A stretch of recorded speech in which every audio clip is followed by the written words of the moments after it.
you very much indeed, Mr Deputy Speaker. We've had, as is customary on these debates, an interesting and indeed wide-ranging debate this afternoon, and we have been able to establish, mostly through the contribution of the Secretary of State, I have to say, who's characteristically not in his place for the end of the debate. This seems to happen frequently, but we've established beyond peradventure three important facts. Firstly, that over the course of the last 12 months, as wholesale energy costs have fallen, consumer bills from the largest suppliers have not followed. Secondly, that as my right honourable friend from Don Valley made in her speech, and the member for Angus also made clear, those who are the least well off, those with the lowest disposable incomes, have had the highest increase in their bills and have the lowest rates of switching. And thirdly, that as has become typical in these debates, the Energy Secretary makes a lengthy and confused speech, and 4 years into his job is neither in control of energy policy, nor does he intend to do anything about the issues we're debating this afternoon. Mr Deputy Speaker, for constituents of members of this House in all parts of the UK will find that both an extraordinary and unacceptable case of affairs. We know that the regulator is concerned. They made that clear in their State of the Market assessment that's been referred to in this debate, that there's an asymmetrical approach to the cost increases and consumer bills in reflection of cost decreases and consumer bills, or the rockets and feathers argument. We know that they think this is worse than it was last time they looked at this in 2011. We also know indeed from today that Ofgem have said in relation to the E.ON change that it's a small step in the right direction, rather than some demonstration, as the Secretary of State seems to complacently believe, of a dynamic market working in the interests of consumers. And we know that with the figures that Ofgem has access to, that over the course of the last 12 months, the profit margin on the retail part of the businesses of the largest companies has increased from 4% to 8%, and that's not taking into account the generation businesses and the margins that are achieved by those integrated companies in that area. In his contribution, the Secretary of State, I think, gave away his real attitude, probably inadvertently. He claimed that people could, if they really cared, get a better deal. Now, they may not be the case in Kingston or Surbiton, but in many communities around the country, represented by members of all parties, they do care. They do care that they have had higher bills, £260 higher since 2010. They do care that they see wholesale prices reducing, but their standard tariffs not following. And they do care that what they have heard this afternoon from the Secretary of State is a litany of excuses, distortions and complacent disinterest in doing anything at all about the situation we find ourselves in. Now, during the debate, the member for Suffolk South, and this probably won't do him any good with his own party, but then given his recent experience with his own party, I doubt he cares very much, frankly. But he might find that actually I agree with lots of what he said on demand-side management. I think it's absolutely disgraceful that it was less than 1% in the recent capacity market, and that's something a case that was made prior to those auctions. I also agree with him in his points he was making, particularly around vertical integration, and he knows, because unlike other members who've tried to demonstrate their expertise in these areas this afternoon, he knows that the proposals that we set out in November 2013 included looking at and making sure there was a proper ring fence between the supply and generation arms of the companies, precisely for the reason he gave in relation to transparency.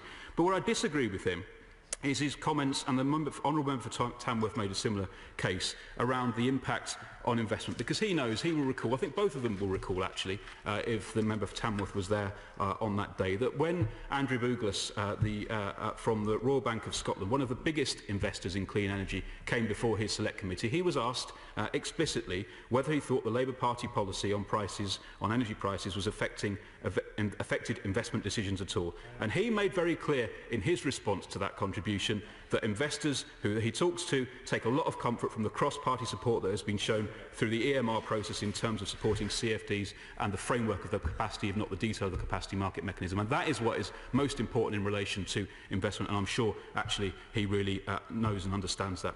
My honourable friend from Glasgow North West and also my honourable friend from Wansbeck helpfully reminded us, as they do frequently in these debates and indeed on the select committee of which they're both members, of the impact of high fuel prices on consumers with both passion and precision. And also, my honourable friend from Glasgow North West reflected on the power of big suppliers who could, with the will, do so much more than they seem actually willing to do.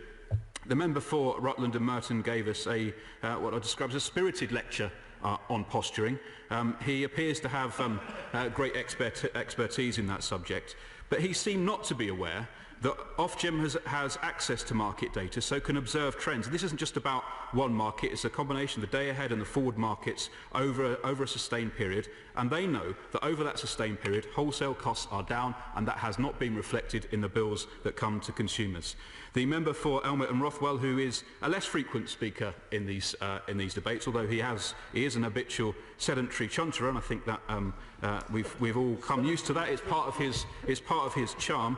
But he will know that he voted back in June against the regulator being able to take action for consumers. I think that's something, actually, which, when he reflects on it, he will find that his constituents will find difficult to understand, and I'm sure they'll be reminded of that fact between now and May. He was also seen not to be aware, because he wouldn't take part in those previous debates, and as my honourable friend from Don Valley made clear, the policy that we have had since autumn 2013 has been set out clearly and transparently in those debates in this House, and I've certainly said, and I'm sure my honourable friend has done as well, we've made the case, and we've been asked a number of times around the point about the price freeze, and the price freeze was to prevent increases, not to prevent reductions in bills. And indeed, I think the first time I did that was on the afternoon of that conference speech in September 2013 at a fringe meeting which was recorded by the BBC. So the record is absolutely clear, as has been reflected by the comments from the energy correspondent of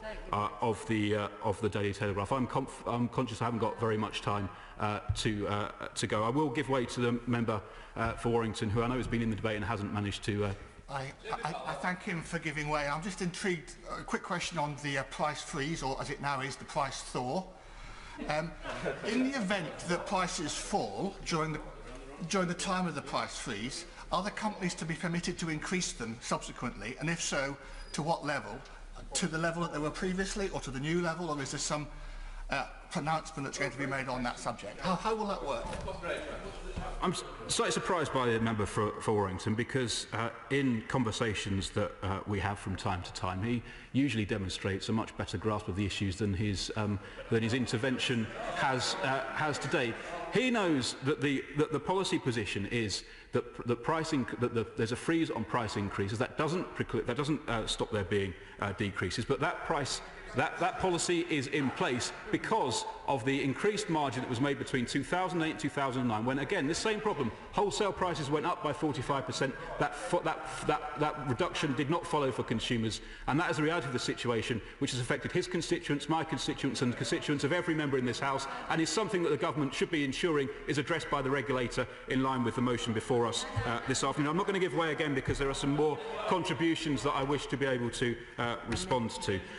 The member for Inverclyde also made clear the issues around the importance of action on fuel poverty, and my honourable friend from Innismon very helpfully and very telling contribution reminded us of the words of the Prime Minister in relation to the importance of the regulator being able to take action when we aren't seeing fairness, and the fairness not being applied. That's something which I think is important for all of us to be aware of. He also touched on the issues around off-grid customers. The member for Dover quoted from an anonymous Labour source in his speech, which is effectively defending energy companies and not standing up for his constituents. I'll tell him from a Labour source, a named Labour source, me, that is not going to go down well with his constituents in Dover in the weeks ahead, the 113 days we have until the general election. And my honourable friend from Southampton Test also made some important points about the role of the regulator to stand up for consumers when it's clear that the competition that we would like to see in the market is demonstrably failing.